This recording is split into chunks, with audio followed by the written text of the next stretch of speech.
The following is a production of DallasCowboys.com and the Dallas Cowboys Football Club. How about them Cowboys? Yeah! Go Cowboys! This is Media Mash, A roundtable of Cowboys insiders dropping wisdom and offering sizzling takes on the current state of your Dallas Cowboys. Now, your host, Newy Scruggs. Media Mash Draft Day. Let's ride. Yes. Get up. Yes, it's here. No more talking about it. It's Thursday, first round action. Green Bay, Wisconsin. The Cowboys have the 10th overall pick for now. 10th? 12th. You know something we don't? They made a trade. Wow, I thought we had news. Oh, no, I'm sorry. Okay. That's what happens So when I you saw quote 10 Russell up Wilson. I love Russ for those things. Third round pick. Yes. Pretty good third round pick out of Wisconsin / NC State, a whole pack of Badgers, as he would always say on his Sunday night thing. So Jean-Jacques Taylor, Ed Werder, got Nick Harris, who's replacing Clarence Hill Again. and I'm Newy Scruggs. Is this short term or permanently? Talk to Chris Bean. We now have a panelist who is capable of putting out a ranking of the top 100 draft picks. We've never had that before. Yes. Tell us more, Nick. Yeah, I've been working on this draft class for, I feel like, close to 6 months, probably even more. I'm a college football nerd, so and I covered recruiting in high school, so there's a lot of these guys that I've been covering for 7-8 years, it feels like. So, it's I have a draft board up on my Twitter, 350-plus players, and then, I also made a top 100 list that I put out on Star Telegram yesterday. Do you have a guy that you've covered since high school where you're like, man, I really like this kid. I'm looking forward to this day for him? Teteroa McMillan. It's funny because I've Really? been covering him since he was a sophomore in high school at Anaheim Servite, and one of the freakiest athletes I've ever covered too. So that's probably the one that jumps to mind here in the first round. Shador was a guy that we covered early when he was at Trinity Christian in Cedar Hill. Quinn Ewers has been covering him since he was a freshman. There's a lot of guys in this class. It's pretty fun. I didn't know you worked in the OC. Say what? In the OC? Yeah. I worked many different County? states, Orange different County, states. out there in California, man. So I was covering Texas at the time, and Teteroa McMillan had Texas in his top 3. So and they had a quarterback commit that was out there. So I would always make trips out to Southern California. He was one of them that I would check in with every time. Probably saw him 4 or 5 times live, and it's an experience. You were on that show on Bravo, the Draft Nerds of Orange County. The Draft Nerd. Yep, that was me. I was the one doing the little confessionals, in the back room. And it's like, Jock, he sucks, man. Like, and then I go up to Jock and be like, man, you're the best. Yes, the truth comes out now. All right, so now I'm more curious because I just finished doing the media match. I mean, not the media match. This is the media match, the Players Lounge, and I was getting holes shot in me by Barry Church and Heckma Harrison about Ted McMillan. What, they don't like him because he don't separate? Doesn't play hard all the time. The separation was Church. No, I think that's a legitimate conversation. Only because one reason Dez Bryant faded quickly is Dak was like, you ain't open enough. I'm not throwing it to you. And so maybe Dak has evolved over the years. Maybe Ted gets more separation than Dez. But I think that's a legitimate question. I was talking to an offensive coordinator last night who did not have very many positive things to say about McMillan. And he did like Matthew Golden for the Cowboys for a variety of reasons. But it made me go back and if you look at the way Will McClay and Brian Schottenheimer have described what they're looking for in a player in terms of, we want world-class competitors. We want guys who are passionate about football. I mean, does that, based on the conversations I've had, that doesn't really fit McMillan. It does fit Golden. Are those legitimate questions about McMillan? Yeah, I covered both of those guys. And McMillan, I know the video that came out, a couple weeks ago from his freshman year where he was like, I don't really watch film. I just get out there. That has changed in his time at Arizona. I think the separation concerns, sure. I think his athleticism is elite enough to be able to make up for that. His body control, his vertical ability. I mean, this guy was the #1 volleyball player in the country coming out of high school, and you see that type of athleticism at the catch point. His catch radius is wide, 6'4", 213. The only concern that I have, or not only concern, but I think the major concern that I would have coming into the NFL, he's had the same quarterback since he was in 8th grade. And so I wonder how much that transition period will be for him, coming into the league and having to get used to a different arm throwing him the ball. But I think this is a guy that'll be an All-Pro in this league. Is the quarterback he's had for 8 years better than Dak Prescott? Absolutely not. Well, he should be encouraged Absolutely about that prospect. It's more so a timing thing, and being locked in on a timing with a certain guy for so long, especially at the receiver position. There might just be some early, things he's going to have to work through as far as timing goes, playing with a completely different quarterback. So I was watching an interview with Jet Fish, coach at Washington, now who was at Arizona before with McMillan, and he said, I remembered being in Jacksonville, and we took the trip out to A&M for the Johnny Manziel Pro Day, and watching Mike Evans. And he says, I was in Jacksonville at the time. I was like, boy, he'd fit us, but we took Blake Bortles, he said. But he just, man, this guy is really good. And he taught, Ted McMillan reminded him a lot of Mike Evans. He says, now, he wasn't that when he first got here, but he's developed into that kind of guy.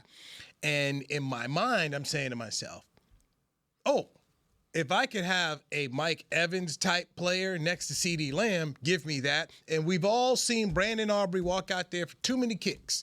Can you just throw it in the end zone and homeboy jump up? If he does that alone right there, doggone it, the last 2 years, where could the Cowboys have been in some of these close football games if he could, hey, man, just go jump and get it? No, that's real. I mean, if we think about how Dez played, and Dez was a red zone touchdown. You throw it up near me, I'll go get it. Yeah, that's worth that. I could get down with that. Yeah, red zone threat. I don't feel like they've had that true possession red zone threat since Dez. No, they haven't. There was so many times last year they get inside the 20 and you're like, oh God, what are they about to do here? And like the only thing that worked for them on a consistent basis during the McCarthy OC era was that Brandon Cooks corner route out of the slot. And then when Brandon Cooks got hurt, everyone looked around like, all right, so who's going to run that now? And nobody could. They need a possession guy. The Giants were the only team in the NFL worse in the red zone than the Cowboys last year. Yeah. Goodness gracious. So I have put, and that's if he's there. I don't think he's going to be there personally. I don't think McMillan's going to be there at 12. But if he's there, isn't that skill worth a lot to think about when you consider where your offense has been the past few seasons? Well, is he going to win 50-50 balls against guys who don't play for New Mexico? Well, he gave Travis Hunter that work when he played Colorado. He got shut down by Travis Hunter. I think he only had 38 yards in receiving against Travis Hunter. I will say this, okay, because if you're out here scheming, until further notice, I'm throwing 2 at CeeDee Lamb. So if this guy's got one-on-one coverage against somebody's number 2 corner, I feel good about McMillan. That's just me. Just my thoughts. But you covered him. You spend a lot more time covering this young man than me. You like him or a guy like Golden who has great speed and regularly creates separation and gets open? I like McMillan. I think the playmaking ability is going to be more frequent with McMillan. I think he can run more of a route tree. I think his hands are shorter. Golden, I think Golden is a talented player, but he's my 4th best receiver behind Ibuka and Burden. I think. You agree? The emotion there. You like Burden? Look, he can produce in the short and intermediate game, and I want to see that speed show up and play speed, because there was a clip at Arizona State where he took a slant over the middle of the field, and if he had 4.27 speed, he would have housed it. But he had some safety that looked like me, going and tracking him down. It's like, where does that play speed translate onto the field? And so I wonder how that'll play. Also, there's going to be a little bit of a transition period, I think, if Matthew Golden were to come here. There's going to be a lot of trial and error, not only in training camp, but early in the season. And I know we're looking long-term projection. If you're looking 4 years out, it could look a lot different. He played 75% of his snaps lined up out wide. There's going to be a lot of versatility and interchanging between him and CeeDee Lamb. They're similar type weapons. How does Schottenheimer balance that? Not only do I think it would be an easier task to just throw McMillan out wide, I do think he would be able to open up CD a lot more in the in between, in the slot and things like that. Now, for me, I'm all about who's the better player. Like, I understand the fit, but I understand that who's the better player. McMillan for me, yeah. So I go back into what you talked about. Your Golden's not your number 2 guy either. You speak to your Buckeye, Emeka Egbuka. When they talked about at the press conference what they were looking for in terms of, you want competitors, you want people that have high character. Well, he fits all that. Plus, he's a terrific route runner. Now, he's not going to give you that many deep. I mean, he's not a deep ball, deep threat kind of guy. Mm-hmm. But he runs such good routes, he can create separation, create those plays. Plus, if you really want to run the ball and get down like that, he blocks like Hines Ward. Thank So And he has a relationship with the receivers coach. He does. Junior Adams, the receivers coach here, he recruited him really hard when he was at the University of Washington. Buka grew up only 50 miles away from the campus, and they had a really good relationship. Buka actually spoke to it at the Combine. He said, that's a guy that checked on me throughout my college career. We have a strong relationship. And then Abuka's high school wide receivers coach, Junior Adams, also coached him at Eastern Washington back in 2009 to 2013. And then just to add on to it, Schottenheimer was in Seattle when Abuka was in the area. But I kind of look at Abuka as the compact slot that's starting to get a lot of love around the NFL. You could look at an Amon-Ra or a Jackson Smith and Jigba, or even a Cooper Kupp to a certain extent, and see the short to intermediate game and how a compact slot really works in those type of instances. And I think Abuka would be a really good fit in that type of role. There would also be some trial and error, I think, in figuring out his role compared to CD's, but I think it would open up a lot more opportunities for CD out wide. I think CD would need to get bigger, but it would really work out for him. Ed, go back to when Jimmy was here. When Jimmy drafted guys, he was fond of drafting people who played at a high level and competed. Mike Buka, first off, just trying to get on the field at Ohio State ain't no easy task. Tell people all day long, Joe Burrow left there. All right? I mean, Quinn Ewers left there. This kid thrived there, and there been some really good receivers out of there. So when I think about that program, what he's done, and just how Jimmy had so much success, like, man, this guy's doing it over here at a high programmer, but take him high level he was doing here and bring him over here. Well, and he was doing it at Ohio State. I think he left as the leading receiver in school history, even though he never led the team in receiving, right, any individual season. And he's used to being a 2. That's what he's been in his whole career at Ohio State. And that's great initially here that he recognizes CeeDee Lamb's status and fits in well. But what if CeeDee's hurt like he was last year? Can he elevate and be the one?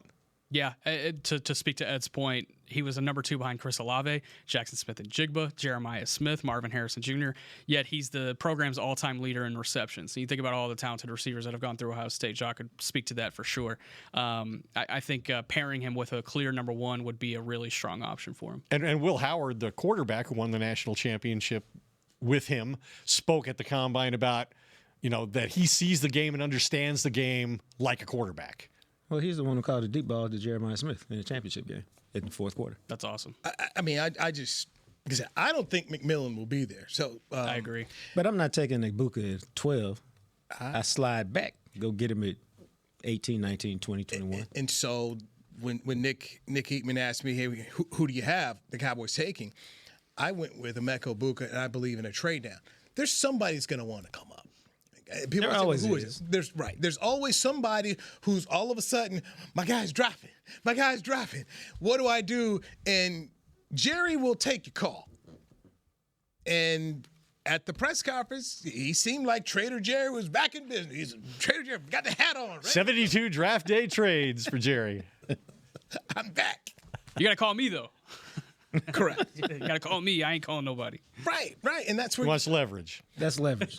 First person makes a call loses leverage. Yeah, so I just anyway I think that's pretty interesting here. As we go to break, let's who is your favorite Dallas Cowboy draft pick that you ever covered? Jack. That I ever covered? Covered. Oh, that's easy. That's Darren Woodson. Okay. Ed. Steve Walsh. For all the turmoil it created after the Cowboys. All the great took headlines. Troy Aikman, number 1 overall, 3 months before. Got to become good friends with Troy. Hey, Troy, I got this thing from Steve. I haven't been here long, but DeMarvin Overshown. You know what, man? I will. I enjoyed covering Troy, but I wasn't here when he got drafted. But it was pretty cool to cover DeMarcus Ware. From knowing how Bill Parcells argued with Jerry about D. Ware and coming out of Troy, and watching his career all the way to when he won the Super Bowl with Denver. I was there that day and got to talk to D. Ware and Wade after the game on the field, and to see him go in the Hall of Fame. That was that was pretty cool. I was being a little facetious with my Steve Walsh pick, but yeah, I mean, that was a great draft. I was here.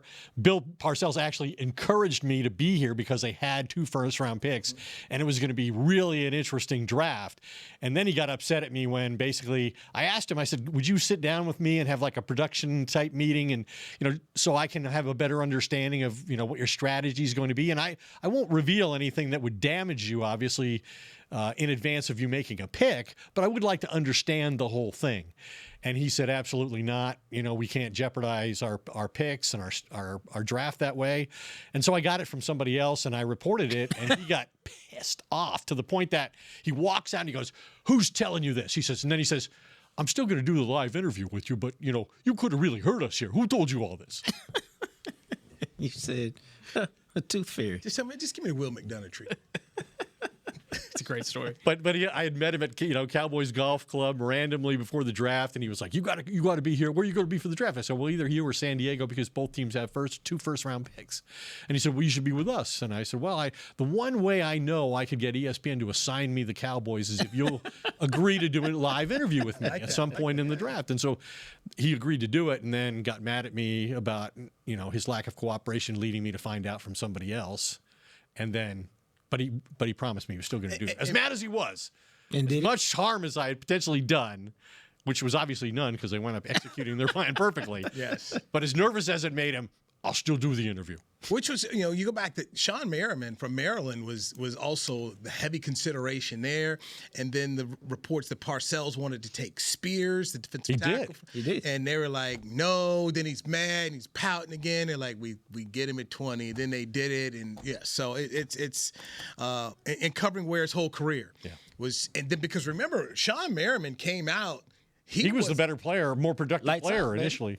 He was the more productive player. He was getting more sacks, and Ware's like, "Man, you got me blocking. I don't just get to go run the quarterback." And Bill being the Bill, I knew I should have taken him. I knew I should have taken Merriman. Right. The nasty, never take the small school guy. Yeah. So that was really fun to watch. You're right. That was a good argument. His career and everything there. So it was a heck of a pick by the Cowboys, and you hope that they can do something similar and draft another Hall of Fame type guy. And hey, look, they've been on a run here the last 15 years where they've been able to take some good guys here in this top 15 part of the draft and do some work here. All right, let's get our first break in, and we'll come back with Nick, Ed, Jock. I'm Newy. This is the Media Mash on DallasCowboys.com. How do you tell the world about all the great gifts in the Yeti store? Let her rip, Troy. All right, folks, let's get started with the Yeti French Press. Enjoy coffee that stays hot for hours in a French press. 34 ounce for you, 6'4" for the cruise, the Yeti French Press. Up next, waterproof bags. Bags waterproof. Submersible waterproof doubles. Waterproof bags. World's mostly water, so get a waterproof Yeti bag. Do I smell something cooking? Oh, new cast iron skillets made to be passed down like Mama's recipes. Take your steak, cornbread, cobbler's pot pie, and potatoes next level with 3 sizes of Yeti cast iron skillets. Gear, gifts, and product experts. Visit the Yeti store on McKinney Street and at South Lake Town Square today. How's Wingstop sound? Crispy, juicy classic wings, sauced and tossed in those 11 soul-satisfying flavors. Paired with hand-cut seasoned fries, house-made honey mustard, blue cheese, or signature Wingstop ranch. I think you've heard enough. Get your flavor delivered at wingstop.com. This is Nate Newton from Hanging with the Boys, and Wingstop is here to bring the flavor to game day as the official wings of the Dallas Cowboys. Order now by downloading the Wingstop app or order it online at wingstop.com. Hey, Cowboys fans, a 2024 football season is here, and SeatGeek is here to help you experience all the action. SeatGeek makes it easy to find tickets so you can be a part of all the touchdown celebrations this season. Whether you're buying or selling tickets to Cowboys football games or to any other live event, SeatGeek is the place to do it. SeatGeek is the official primary ticketing partner of the Dallas Cowboys. The most disruptive idea in ticketing? A ticket that works. Expect the expected. SeatGeek. How about them Cowboys? Or how about them Tyson Cowboys Nuggets? As we cheer for the stars on the field,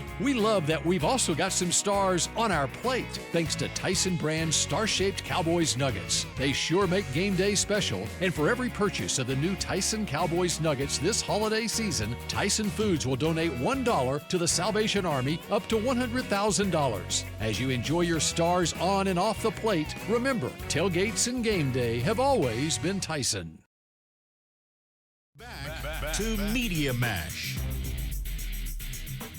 Media Mash right here on DallasCowboys.com with your favorite media insiders. Got Nick Harris, got Ed Werder, and Jacques Taylor. I am Newy Scruggs. It is draft night, and the Dallas Cowboys are sitting on the clock at 12. And Jerry Jones talked on at his pre-draft press conference about, working on 2 things here.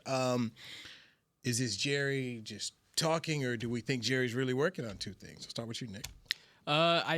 I believe so, because whenever you look at this team and the needs that they have, it's more than the premium draft picks that they have available to them. And it throws a wrench into what we think they could be doing here in the first 2 days. It's trade possibilities that we don't know about. So let's say they come out of the first 2 days without a corner. We're looking around like, who the hell is going to start at corner in week one? Maybe they have something down the pipeline. And that's kind of how it worked out at running back last year, right? As we all looked around, it's like, when are they going to draft a running back?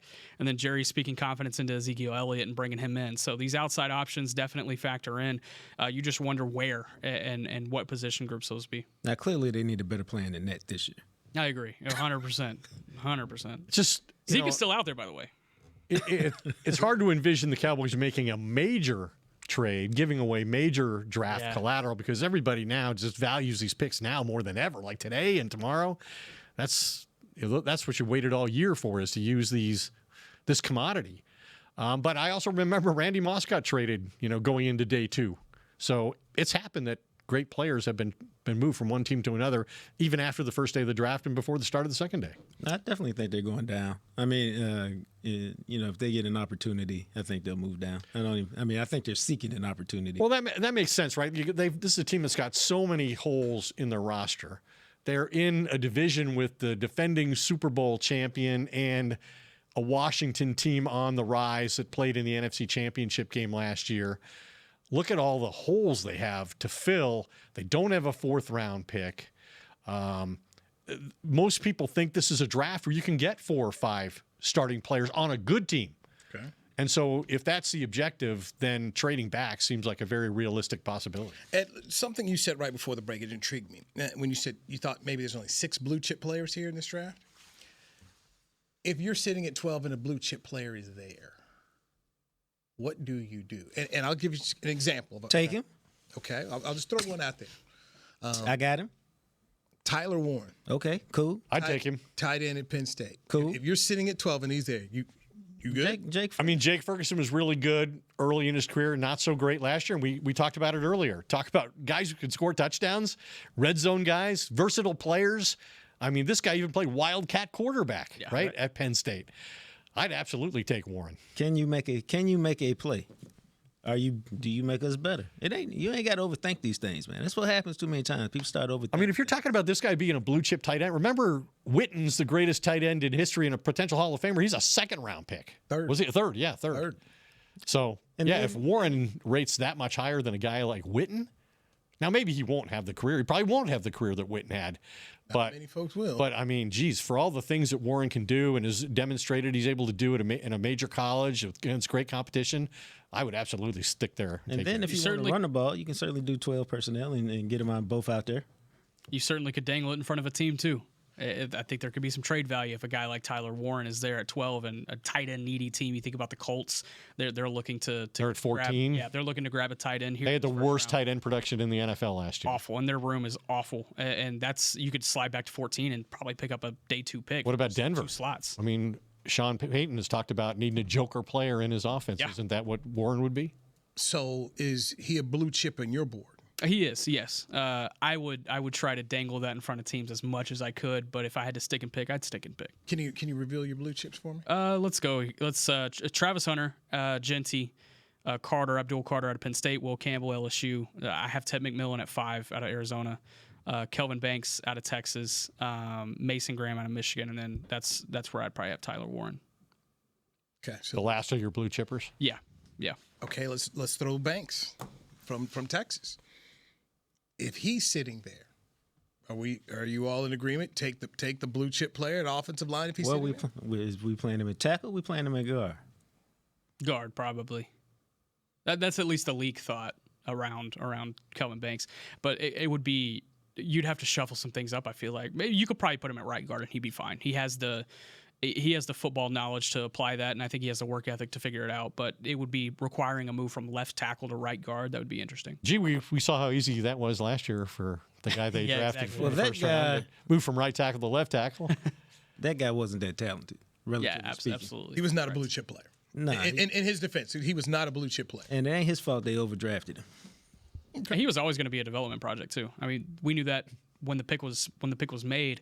It's just you would expect the development to be a lot further along. There were things that were within his control. You say that wasn't his fault that he was overdrafted, but there were things maybe within his control that he didn't control very well. Like what? Like being available, like practicing. Adding weight throughout the season. It felt like he dropped weight as the season went on. Hey, Mozzie did penalty issues. Yeah, it's a good standard. Mozzie.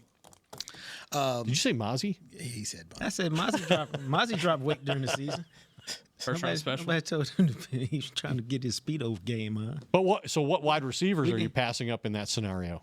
Yeah, You're passing up the two guys we talked about earlier, Ibuka and Golden, to take an offensive lineman again. Well, I know. Yeah, best player available. Well, you said, but in this terms, not just best player, we're talking blue chip. So if you only have 6, if you say, hey, there's 6 blue chip players, or whatever Nick had, it was probably a little more than 6, maybe 7 or 8. But like somebody would, if that's the case, somebody would be, I can't believe Kelvin Banks is still there. Let's go get him. Yeah, and then I move back to them as long as it wasn't like 28. Once again, this is the interesting part. And it's just me. But they did have a potential Hall of Fame player at right guard when last season started, who's not there anymore, and they do want to be able to run the football. So yeah, that's maybe the investment that's required. An interesting name to throw out is Gray Zabel, offensive lineman at North Dakota State. He would be able to slide into right guard, and you talk about needing to elevate that room a little bit. He would be able to do that. He's a day one starter. He dominated at the Senior Bowl, right? That's when he kind of forced himself into the first round. Skyrocketed his stock. He's started at 4 different positions on the offensive line, every place but center. Exactly. I was going to say this guy is 6'6", 312 pounds, and he vert jumps 36.5 inches. Okay, now we're not worried about 6'6" for a guard. That's awfully tall for a guard. Yeah, I understand that. It's the length. That he does have some length concerns with teams, but there are teams who thinks he can play tackle too. There are teams that think he can play. He sounds like a tackle for vet, but yeah, I have him as a guard. North Dakota State, lack of competition and concern there. Whenever he elevated at the Senior Bowl and really dominated the there, best players. that was eye-opening to me. Also, this offensive line coach here coached at North Dakota State for 6-7 seasons, won multiple national championships there, so he has a good insight to that program. The only thing I worry about with Zabel is he's a little grabby, but great in the run game, lots of experience in the run game. If you need a guy that wants to dominate and be physical, like Schottenheimer's talked about, this wouldn't make a lot of sense. What about the numbers they keep throwing at offensive line? They've signed a lot of offensive linemen here lately, which to me makes me just think, okay, they feel like we'll just throw a bunch of bodies at this thing and we'll figure it out and we'll try to make and address some needs in other areas. I think it's been 5 offensive linemen in the last 15 years that they've taken in the first round, but the only one they've taken in the top 15 is Tyron Smith. Mm-hmm. The other guys are all in the 20s, I guess. Zach was 14, in the teens, right? Yeah, Zach was in the teens, but yeah. I mean, if you're going to run the football, that's what it takes. And Jerry knows, speaking from his point of view and how he wants to build a team and how Steven wants to build a team. That's what their best teams have been. They've been able to run the football. Like that's what Jason Garrett did when he got here, right? He made, as Jerry said, when Tyron Smith was making his retirement announcement, Tyron Smith being the number 9 pick and the success we had with him, he changed our viewpoint on committing first-round draft picks to offensive linemen because they hadn't done it since 1981 until then. And those were Garrett's best teams. And the best running backs in their history have been first-round guys. There's something to be said for that. I know DeMarco Murray won NFL Player of the Year. He was a 3rd-round pick, but when you look at Emmitt Smith, you look at Tony Dorsett, these are first-round guys. Even Zeke was a 2-time NFL rushing champion. Yeah. So I say that in terms of there is something to be said to go taking a guy in the first round who can absolutely play. And I think I said on the last show, my surprise pick, where like, hey, man, we sat on it, but we thought this guy could help us, would be Hampton out of North Carolina. Because I don't think Genty will be there 12, first off. I don't think he'll be there. But I could see somebody falling in love with a Hampton and Shoddy being a guy, running the ball and his dad and everything. Like, hey, we think this is a 3-down back who can get out here and get it done. That would be like, hey, they did it. That could be my surprise thing that they would sit on. Where's he on your stacked on your running back list, Nick? And he might sell a few jerseys. Hampton's 3rd. I have him behind Genty and Travion Henderson. Yeah. So, look, they've got to get it back at some point in time. But I'm just... Which one's a better pass receiver? Henderson for sure. Yeah, and better blitz pickup guy. Henderson. Yep. And I'm partial to Henderson, but he's a bad man. Really? Hey, I wasn't partial to Judkins. I have a first-round grade on him. I think he elevated in playoff. I mean, he was good during the regular season, but playoff, he's like, that's what they do around here. He's like, they're good in the regular season and great in the playoffs. I can run it, I can catch it, and he had a couple of devastating blitz pickups in the playoffs. Well, I mean, they took another guy who had a good little playoff run over there at the stadium in Arlington. He did great for about 4 years. And Shoddy, what is his teams? Where he's called plays, the Jets and the Seahawks both led the NFL in rushing with him calling the plays. So, to me, that's where this team has to go. And that's, like I said to you before, like if the greatest justification to me in moving from Mike McCarthy to Brian Schottenheimer was Schottenheimer will run the football. McCarthy was never going to do that. And so if this organization's front office wanted to move this team in that direction, which is the way they've succeeded in the postseason, they won their championships, then Schottenheimer makes more sense than McCarthy. All right, so let me just throw this out here. Running back or wide receiver, if you're the Cowboys, where do you go in the first round? Wide receiver, because there's more running backs. I agree with that. Agreed. This running back class is so deep. I have 31 with draftable grades. You're going to find your guy. Where you got Scatterboo at?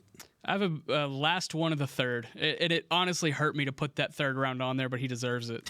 He really does. This dude's a dog. What about Giddings over there at K-State?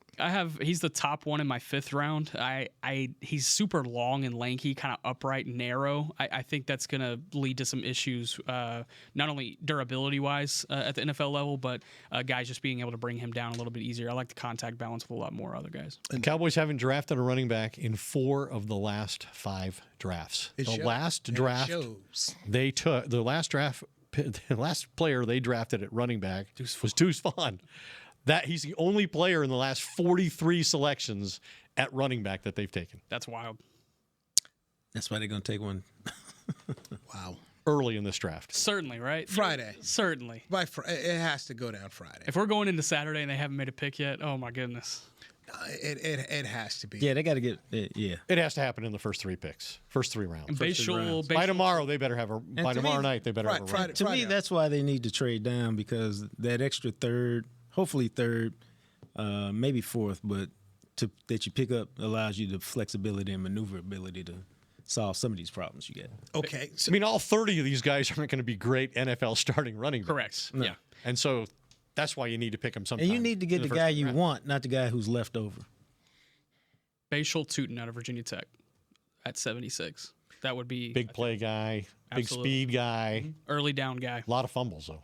9 fumbles. That would be all right. Small hands. Everybody chase the ball. By the way, sure. Like come out. NFL Network, Emeka, and we're looking at him as a number 2, and then the guy who's the number 1 over him was Marvin Harrison Jr. I'm like, yeah.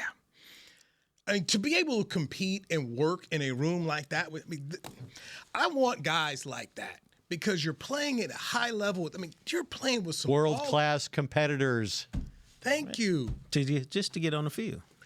Mm-hmm. Yes. To get on. Can you imagine the sadness of you're some great high school all-world player, and you go see the depth chart at Ohio State. But that's why you go. I mean, just like you go at other places for other things.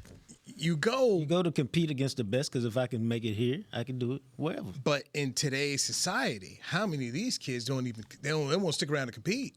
And look, we have seen some really good players go ahead and tell Columbia, hey, thank you, and roll on and do okay. Joe Burrow did all right.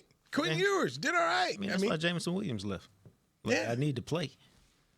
Yeah. So for him, Cam Ward leaving Incarnate Word to become the number 1 pick in the NFL draft. Hey man, you got to do what you got to do. You got to do what you got to do. But I find value in that. And to me, I think that's something that people don't talk about enough as you're going through this process. But if the Cowboys are being true to what they say about wanting character, about wanting to compete. Let me ask you this. So what if you could trade for a receiver that took, I don't know, whatever pick it took to get Pickens or Jameson Williams? Would you want that as opposed to a draft pick? I don't want no Pickens. I don't want no Pickens. Talk about guys that wouldn't work here.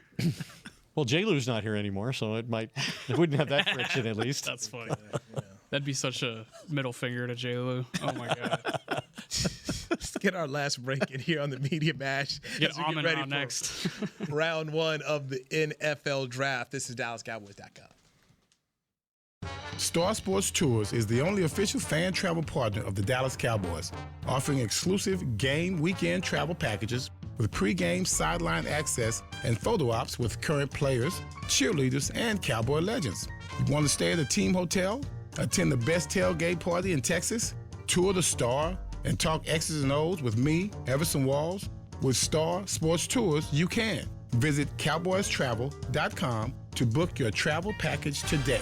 Hey Cowboy fans, I'm Dak Prescott, quarterback of the Dallas Cowboys. But lately, I've been learning a new game, crypto. Sound confusing? Don't worry, even us pros were rookies in crypto once. That's why I trust blockchain.com. They make crypto easy. No confusing jargon, just the tools to help you win. Prescott keeps it, slides with a first down. Invest like your icons, where everyone is a rookie in crypto with blockchain.com. Perfect throw, my goodness.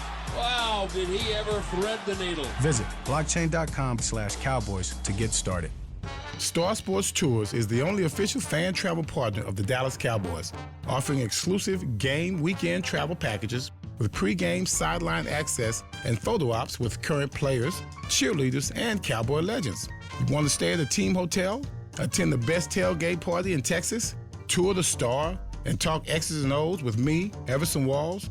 With Star Sports Tours, you can. Visit cowboystravel.com to book your travel package today. Cowboys football and Miller Lite. What a pairing. Can cracks at kickoff. Tailgates going way past postgame. Sunday night overtimes followed by Monday morning swagger. Brisket in the smoker. Miller Lite in the cooler. America's team playing America's greatest sport. Miller Lite, the only beer of the Dallas Cowboys. Dallas Cowboys football tastes like Miller time. Celebrate responsibly. 2023 Miller Brewing Company, Fort Worth, Texas. Back to Media Mash. Media Mash heading into round one of the NFL Draft. It's going to be held in Green Bay, Wisconsin. The Cowboys have the 12th overall pick. We have Jacques Taylor, Ed Werder. We got Nick Harris. I am Newy Scruggs. Okay. Things don't usually go well for Dallas that happen in Green Bay. Yeah. But they sent Matt Pittman up there from Meat Church, so his kids are going to help make one of the picks. So hopefully they'll bring him some good luck. We've not talked at all about the defensive line, and the Cowboys can't stop the run. And not enough was done in the offseason right now to make me feel good about that. Don't know what they'll do at 12. Haven't seen anyone as a defensive tackle mock to them at 12 at all, but Nick Harris, will start with you. You've got your big draft board out there. The Cowboys do need to, at some point in time, make some picks to address the run because, I don't know, this dude named Saquon Barkley's in the league, in the division, that kind of thing. I have seen Walter Nolan mocked at 12 quite a bit, especially over the course of the last 24 hours, too. So that's one to potentially keep an eye on.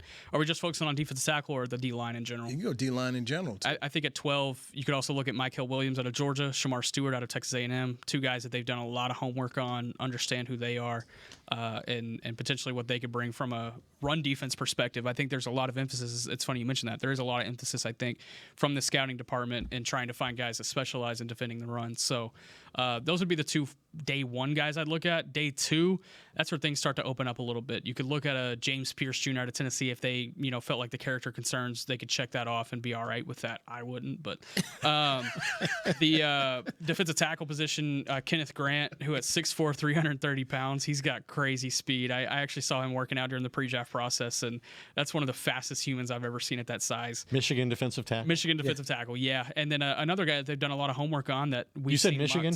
Michigan. Defensive tackle. And another guy I've seen them do a lot of homework on is Alfred Collins out of Texas. 6'6", 332, and he just specializes in the run game. Doesn't have a ton of pass rush upside. The only thing he brings to the pass game is that he's got these huge claws that go up and bat balls down at the line. But he can play one tech, he can play three tech, give you some versatility there. He is dealing with a pretty nasty calf strain, though, so he probably wouldn't be ready till training camp. And Super Bowl teams you covered, they were really good on the defensive line. And, And Matt Eberflus is talking about, concentrating personnel there and having an 8 or 9 man wave of players that, rotate in the game at various times. And I think because we're so focused on their need for offensive dynamic playmakers, we overlooked the defense. The defense was 31st in the NFL last year. Only Carolina allowed more points, and they allowed more points than any team in NFL history. And, you talk about being able to stop the run. They were 30th in the NFL in yards allowed per rush, almost 5 yards per carry against them. And as you mentioned, the NFL rushing champion Saquon Barkley plays in this division, as do two of the best running quarterbacks in football, in Jalen Hurts and Jaden Daniels. And so, yeah, that's got to be a priority for them to fix this defense. And too often, I don't think, fans and media recognize just how desperate they are on that side of the ball. They are desperate. And they have their third defensive coordinator in 3 years that, Will McClay's trying to draft personnel for a third different guy. I mean, that can't be easy. So everybody that Eberflus inherits isn't going to fit ideally into what he's doing because they weren't drafted for him. And you have to play the AFC West this year. So they have any good quarterbacks in the AFC West? Good quarterbacks, and and you got head coaches who have won Super Bowls, who like running the ball. I was going to say who like running the ball. So, whether it's Peyton, whether it's Harbaugh, Andy Reid these days. Yeah, it's a problem. There's problems out there. Pete Carroll. I was going to say Pete Carroll's always been his best when he's had a running back. But the Raiders are horrible running the football last year. But they might not be coming out of this draft. If you get Genty, if they end up getting Genty up here, they're going to be trouble. It'd be a fun trip to Vegas. Trouble. For who? For who? Tourists. Yeah. No, look. Not football teams. They just have to go get better on the defensive line, or this can be another 7-win season. I mean, this is something that has to be addressed. And I know it's easy for us to talk about these fantasy football players, but Jock, they got to address it. No, they do. That's the first thing. But it all works together. It's all symbiotic. I mean, you have to have a much better offense. If you get a better running game, you get better receivers, you get a better offense that's more explosive, you stay on the field longer, you score more points. Is there no way they would take a pass rusher at 12? To pair with Micah Parsons? Yeah, Mykal Williams and Shamar Stewart definitely have that type of upside, especially Shamar Stewart. He didn't have the sack production at Texas A&M, 4.5 sacks, but then he can't be my guy. He was a workout I agree. freak, right? I agree with you. I have a third-round grade on him, but teams love his athleticism, and they see his quarterback pressure numbers, and they take that. I agree with you, though, John. Y'all tell me the last dude got paid for pressures. Yeah. Also, Diggy Zua. You might be right. Anthony Spencer. Almost Anthony. Almost got the just died. I mean, coaches always talk about that. The pressure matters, but everybody gets paid for sacks. But I think the signing Oso Digizua back to a contract was a significant move and a significant, commitment to the defense and to Eberflus. Yes. And a recognition that that's an area of concern. Yes. They just need more bodies. Right. But at least they're not trying to replace him and get somebody else, which is the situation they faced if they didn't commit the big dollars to him, and they got a favorable contract. Look, they when it came they to won that negotiation. Right. There haven't been many they won that one. When it came to that whole situation, they did a good job there. There's just more work that needs to be done. But if we're looking at Nick's board here, there's really not that. Definitely not a blue chip. What about a corner? I think there's more concern on the coaching staff about not having a slot corner ready to go than people realize. How you feel about your young man from Michigan? Will Johnson, Yeah. I think he actually does have some nickel versatility. I wouldn't take him at 12. He's my fourth corner on the board. I have him behind Travis Hunter, Jahdae Barron out of Texas, and Maxwell Harrison out of Kentucky. Maxwell Harrison out of Kentucky, if he's somehow there at 44, run the card to the table. I don't think he will be. I think he's going to go back in first round, but that would be my guy. And then a realistic 44 is Trey Amos out of Ole Miss. Now, he's an outside guy, so you still have to figure out what's going on at nickel. But they could move Bland inside if they had to. He's played there before. And you know what's funny is I wonder when they tell Bland, hey, go inside, knowing that a payday's coming. I wonder how he's going to take that. Deron Bland will probably take it in stride, but just knowing in the back of his head. His agent won't. Yeah, his agent will be like, yo, hold on a minute. It's going to be fun. It's going to be a fun night. Obviously, things will happen here. And we'll see. I will have the same feeling when Ted McMillan goes off the board early when I saw Patrick Surtain go off the board to Denver. That turned out okay. I was going to say, that one turned out pretty damn good. But at that moment in time.